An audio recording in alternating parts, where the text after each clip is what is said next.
हाँ मोनू, थोड़ा जल्दी करो, मौसम भी खराब हो रहा है, वरना हम दोनों इस आइलैंड में फंस जाएंगे और मारे जाएंगे। सोनू और मोनू को आइलैंड से बाहर निकलना था क्योंकि एक ट्रेन एक एक करके कई लोगों को मार रही थी। दोनों किसी तरह कुछ दूर गया ही था, लेकिन तभी ट्रेन की हॉर्न की आवाज सुनाई पड़ती है।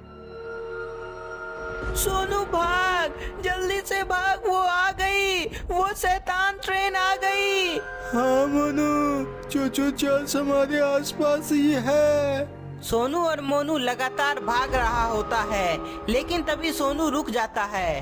अरे सोनू, तुम रुक क्यों गए? हमें यहाँ से भागना है। मोनू, अब हम दोनों नहीं बच सकते क्योंकि चूचू चार्ल्स हमारे आगे ही है। मोनू जब अपने आगे देखता है तो वहाँ चूचू चार्ल्स दिखाई पड़ता है, जिसके चलते वह भी डर जाता है। सोनू, तेज आवाज एकदम मत निकालना, चूचू चार्ल्स अभी हमें नहीं देखा है, चलो दूसरी तरफ से निकलते हैं। सोनू मोनू जैसे ही दूसरी तरफ से निकलने वाला होता ही है, लेकिन तभी चूचू चार्ल्स उन दोनों को देख लेता है। भाग सोनू भाग, चूचू चार्ल्स इधर ही आ रहा है।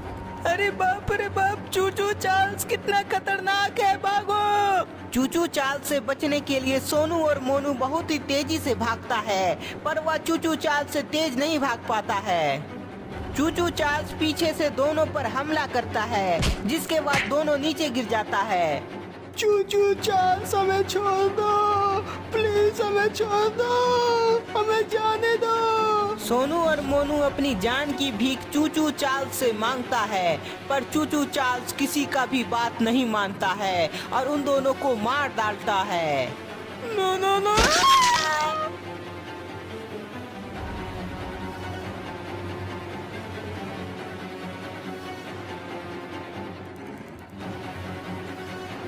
चाचा, अरे ओ चाचा, कहाँ हो? क्या हुआ बेटा? चाचा, आपका 2 बेटा मारा गया है और एक बेटा अभी भी गायब है। अपने 2 बेटे के मौत की खबर सुनकर वह बूढ़ा व्यक्ति बहुत उदास हो जाता है। मुझे कुछ करना होगा, नहीं तो यहाँ पर कोई नहीं बचेगा। पर चाचा, आप क्या करोगे? चूचू चार्ल्स से मुकाबला हम सब नहीं कर सकते। हम लोग अपनी रक्षा नहीं कर सकते हैं तो क्या हुआ, हमारी रक्षा भगवान करेंगे। कोई तो हिम्मत वाला होगा इस दुनिया में जो चूचू चार्ल्स का अंत करेगा। पर चाचा, वो कौन हो सकता है जो चूचू चार्ल्स का अंत करेगा? वो तो मुझे भी नहीं पता है, पर कोई तो यहाँ आएगा और चूचू चार्ल्स का अंत जरूर करेगा। पर चाचा, आप कहाँ जा रहे हो?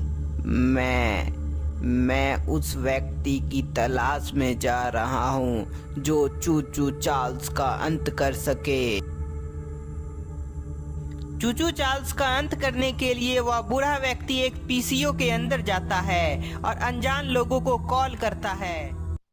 गुप्ता जी, होली आने वाली है तो क्या बोलते हो आप, इस बार मिठाई की पार्टी किया जाए? हाँ, क्यों नहीं मिश्रा जी, इस बार होली में कई तरह के पकवान खाएंगे। गुप्ता जी और मिश्रा जी होली में मजा करने के लिए आपस में बात कर रहे होते हैं, तभी मिश्रा जी का फोन बजता है। हेलो, कौन? क्या?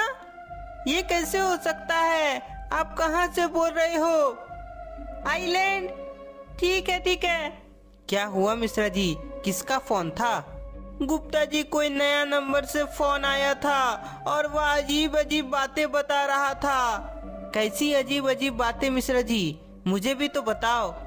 गुप्ता जी, आवाज से तो कोई बूढ़ा व्यक्ति लग रहा था और वह बोल रहा था कि कोई ट्रेन उनके लोगों को मार रहा है। अब आप ही बताइए ये कैसे हो सकता है? मिश्रा जी, ये तो अजीब है, पर यदि यह सच हुआ तो सोचो वहाँ क्या हाल होगा। गुप्ता जी, अगर ऐसी बात है तो क्यों ना कॉल करके उस बूढ़े व्यक्ति से पूछ लिया जाए। मिश्रा जी वापस से उसी नंबर पर कॉल करता है, पर वह नंबर नेटवर्क क्षेत्र से बाहर बताता है। गुप्ता जी, अब क्या करें, कॉल तो लग नहीं रहा है। मिश्रा जी, अब इसका सही जानकारी तो बाबा ही बता सकते हैं। गुप्ता जी और मिश्रा जी बाबा का आश्रम जाने लगते हैं और उधर बूढ़ा व्यक्ति हर बार की तरह निराश होता है क्योंकि फिर से उसकी बातों का कोई यकीन नहीं किया था। प्रणाम बाबा। बोलो गुप्ता जी और मिश्रा जी, अचानक यहाँ आए, कोई समस्या है क्या? हाँ बाबा, कुछ समय पहले मिश्रा जी को कोई कॉल आया था और वह बोल रहा था कि एक ट्रेन सबको मार रहा है और वह कोई आइलैंड के बारे में भी बता रहा था। मैं समझ गया गुप्ता जी, तुम्हें पता करना है कि क्या कोई ट्रेन किसी को मार सकता है, और अगर ऐसा है तो ये कैसे संभव है?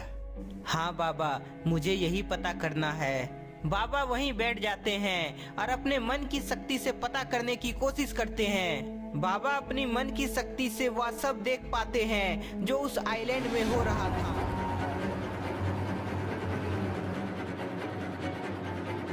गुप्ता जी, मुझे सब पता चल गया है, लेकिन वह आइलैंड बहुत ही खतरनाक है। बाबा हमें सब बताएं ताकि मैं और मिश्रा जी उन लोगों की मदद कर सकें। नहीं गुप्ता जी, तुम दोनों उस आइलैंड पर नहीं जाओगे।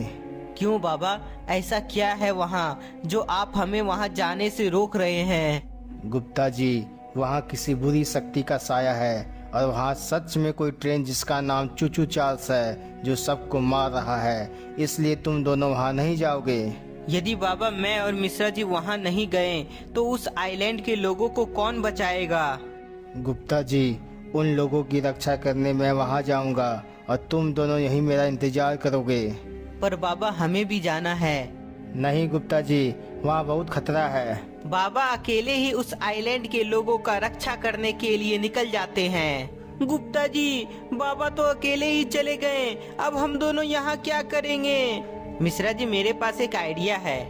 कैसा आइडिया है गुप्ता जी? मिश्रा जी पहले घर चलो, वहीं मैं सब बताता हूँ तुम्हें। गुप्ता जी और मिश्रा जी अपने घर की तरफ चले जाते हैं और उधर बाबा उस आइलैंड पर पहुंच जाते हैं। बाबा आइलैंड पहुंचते ही देखते हैं कि वहां चारों तरफ सन्नाटा पसरा हुआ है। गांव वालों से मिलने के लिए बाबा कुछ दूर आगे बढ़ते ही हैं, तभी बाबा को ट्रेन के आने की आवाज सुनाई पड़ती है। ये तो किसी ट्रेन के आने की आवाज है। बाबा अपने पीछे मुड़कर देखते हैं कि एक ट्रेन उनकी तरफ आ रहा है। लगता है यही चूचू चार्ल्स है। चलो अच्छा है, मेरी मुलाकात इससे हो गई। इसे मारकर गांव वालों के मन से इसका डर खत्म कर दूंगा। चूचू चार्ल्स तेजी से बाबा के पास आ जाता है। अब तुम गई बुरी शक्ति। बाबा अपनी शक्ति का प्रयोग चूचू चार्ल्स पर करने की कोशिश करते हैं, पर ऐसा होता नहीं है। ये क्या हुआ मेरी शक्तियों को? यहाँ ये काम क्यों नहीं कर रही है? तो दोस्तों अब क्या होगा? चूचू चार्ल्स बाबा को मार डालेगा या बाबा अपने आप को बचा लेंगे? हमें कमेंट में बताएं। तब तक के लिए इस वीडियो को ज्यादा से ज्यादा लाइक करें, नए हैं तो चैनल को सब्सक्राइब कर ले। मिलते हैं चूचू चार्ल्स के पार्ट 2 में। दोस्तों हम लोगों ने पिछले पार्ट में देखा था कि आइलैंड